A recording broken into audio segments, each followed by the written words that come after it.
Et on va rejoindre à Bruxelles Isabelle Durand. Bruxelles que vous quittez pour Genève, où vous allez devenir secrétaire générale adjointe de la CNUSED, une agence des Nations Unies qui s'occupe de commerce et de développement.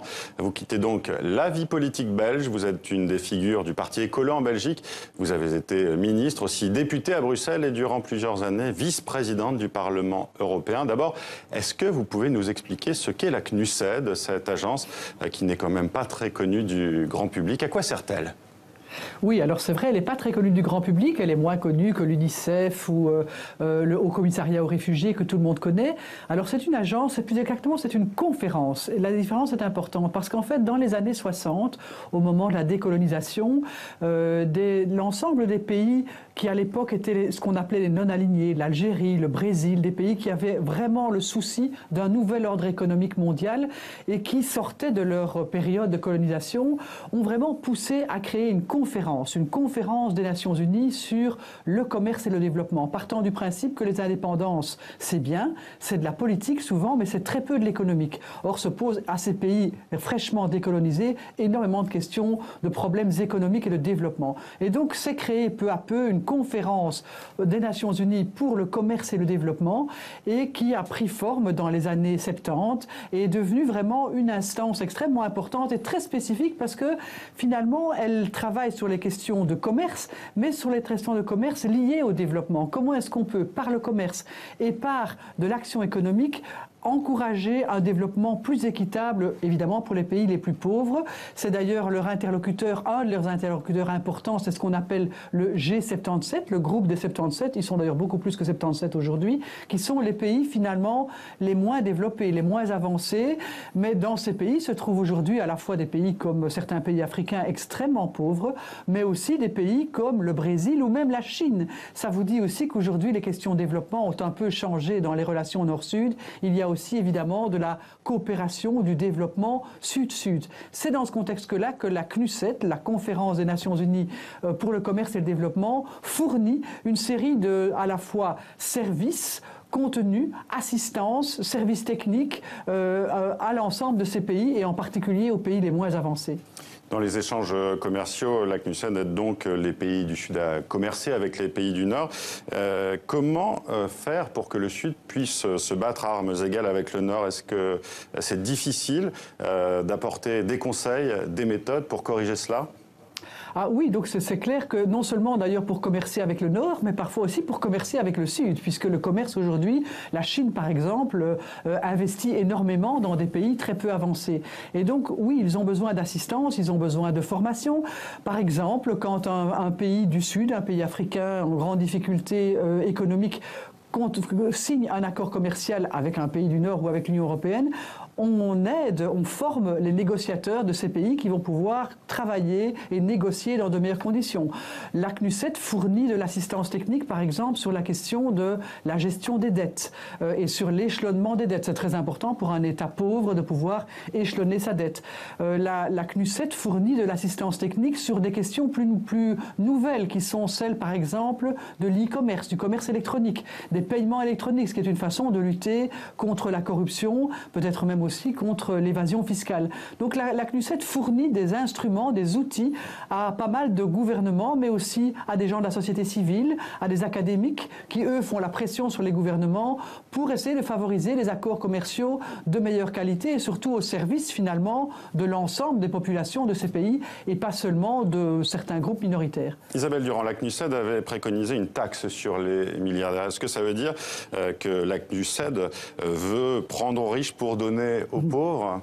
Ou est-ce que c'est caricatural de dire ça? C'est un petit peu caricatural, mais en tout cas, ce que la CNUSED souhaite, elle a ça dans ses fondements, dans ce que sa conférence, tous les 4 ans, produit comme demande à l'ensemble des travailleurs de la CNUSED, c'est vraiment un commerce équitable, un commerce qui est plus juste, un commerce qui permet une meilleure redistribution, qui permet, par exemple, d'intégrer beaucoup plus les femmes dans l'activité commerciale elle-même, parce qu'on sait que quand on implique les femmes, on a aussi beaucoup de chances d'avoir un développement de meilleure qualité qualité mieux partagée. Donc c'est clair qu'il y a un postulat qui est un postulat de n'être pas là seulement pour favoriser les échanges commerciaux tout court, mais pour les favoriser, pour qu'ils deviennent plus durables, plus justes, mieux répartis. C'est évidemment un postulat, c'est des outils qui sont fournis. Nous ne sommes pas les gouvernements, la CNUSED ne peut pas faire à la place d'eux. Elle fournit simplement les instruments qui permettent d'essayer que les gouvernements puissent faire mieux en termes de commerce plus équitable. Mais j'imagine, Isabelle Durand, que c'est assez compliqué pour la CNUSED dans un contexte mondialisé. La CNUSED collabore avec le FMI et l'OMC. Pourtant, on a l'impression que cette conférence, cette agence, d'une certaine manière, a un avis plus nuancé sur la libéralisation mondiale. Mais je pense que la différence par rapport, par exemple, à l'Organisation mondiale du commerce ou au Fonds monétaire international, c'est que la CNUSED rassemble dans la même conférence les pays les plus pauvres et les pays les plus riches. Et donc, ce dialogue permanent amène à identifier ou à mettre le doigt sur des problèmes qui ne sont pas seulement des problèmes strictement économiques, mais qui sont aussi des problèmes, des conséquences du développement économique. Et donc, je pense que c'est très utile et très précieux que la CNUSED poursuive à la fois ce travail de réflexion et de mettre le doigt parfois sur ce qui fait mal et en même temps de pouvoir délivrer aux États qui en ont le plus besoin un service, des instruments, des outils pour aller vers une activité commerciale plus équitable et qui soit surtout tournée vers le développement et pas seulement tournée vers une logique de simple profit ou d'activité économique en tant que telle. Est-ce que ça va être votre rôle à vous de justement mettre le doigt là où ça fait mal? Vous êtes une femme de gauche et justement aider les pays du Sud à entrer dans la mondialisation, j'imagine que vous aurez un regard critique. Mais je pense qu'on peut à la fois avoir un regard critique et en même temps, surtout, c'est très important, et dans la fonction que j'occupe, c'est-à-dire de tenir le lien entre, finalement, peut-être le doigt qui pointe ce qui fait mal, mais aussi de tenir le lien entre les intérêts de ceux qui pointent ce qui fait mal avec ceux qui sont les bailleurs de fonds. Parce qu'il ne faut quand même pas oublier que les bailleurs de fonds, ceux qui soutiennent la CNUSED pour qu'elle puisse réaliser cette assistance technique et ces projets, ce sont des pays dont les gouvernements ont des points de vue qui leur appartiennent et qui est déterminé par les élections dans chacun de ces pays. Et donc, moi, ma fonction n'est pas de prendre parti. Elle est à la fois de mettre le doigt sur ce qui fait mal, mais en même temps de faire le lien entre les bailleurs de fonds et les bénéficiaires de ces fonds. Et les bailleurs de fonds ont évidemment légitimement aussi le droit et le devoir, par rapport à leurs contribuables, de démontrer que les moyens qu'ils donnent pour favoriser un commerce plus équitable sont réellement bien utilisés au bon endroit, comme il le faut, et produisent finalement les effets attendus. En plus, cette conférence travaille vraiment dans le cadre des objectifs du développement durable, qui sont les grands objectifs que les Nations Unies se sont fixés pour l'ensemble des pays du monde. Et donc, dans ce cadre-là, oui, le commerce plus juste et plus équitable est non seulement pour moi, mais pour la CNUSED, un point central, quitte à parfois montrer ce qui fait mal, mais aussi à montrer ce qui fait mal, parfois, dans des pays du Sud qui ne sont pas toujours non plus des modèles du point de vue de la gouvernance, du point de vue de la lutte contre la corruption ou des questions comme celle-là. Donc oui, il faut être équitable et il faut tenir l'ensemble des pays ensemble, ce qui est un défi assez considérable.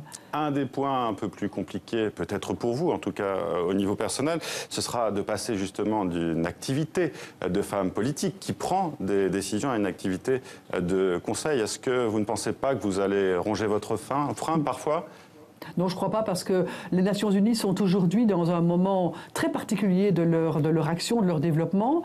On sait que le multilatéralisme est mis en danger. On sait d'ailleurs que l'Union européenne aussi, elle est terriblement critiquée. Les mouvements anti-mondialisation, parfois, souvent à tort d'ailleurs, finalement dénoncent l'ensemble du multilatéralisme et finalement prônent un espèce de protectionnisme, chacun dans son pays, chacun pour soi, moi d'abord. Je pense que ce n'est pas la solution du siècle, du 21e siècle que nous vivons. Et donc je trouve que j'espère en tout cas que ma contribution sera aussi une contribution non seulement pour la gestion de cette agence, de cette conférence des Nations Unies pour le commerce et le développement, mais aussi de contribuer à apporter mon expérience, ma pratique, à mettre ensemble des gouvernements pour essayer de chercher des solutions qui soient des solutions multilatérales et pas seulement bilatérales. Je pense que ce qui est bilatéral met en danger l'ensemble des populations et surtout les populations les plus fragiles. Alors vous quittez la Belgique pour Genève, je le disais, la politique belge, est-ce qu'elle va vous manquer ou est-ce que vous êtes écœuré par les scandales politico-financiers qui ont éclaboussé plusieurs responsables politiques ces derniers mois avec des cumuls de mandats indécents, pour faire bref? Ah oui, c'était tout à fait indécent et cet épisode est désastreux, ça c'est vrai. Non, je ne pars pas du tout écœurée, je pars dans un nouveau défi, un défi qui correspond finalement assez bien à ce que j'ai fait aussi au niveau du Parlement européen à l'époque, où j'ai envie d'apporter cette contribution-là dans un cadre un peu plus large. Mais je crois qu'aujourd'hui, la politique belge, la politique régionale doivent se réformer profondément en termes de gouvernance, ça c'est une évidence. Et je pense aussi que sans doute dans l'avenir, d'ailleurs non seulement en Belgique, mais partout en Europe et sans doute ailleurs dans le monde, la question de la citoyenneté, la question des partis politiques est une vraie question qui est posée à tous pour que cette action soit une action partagée et une vraie action utile.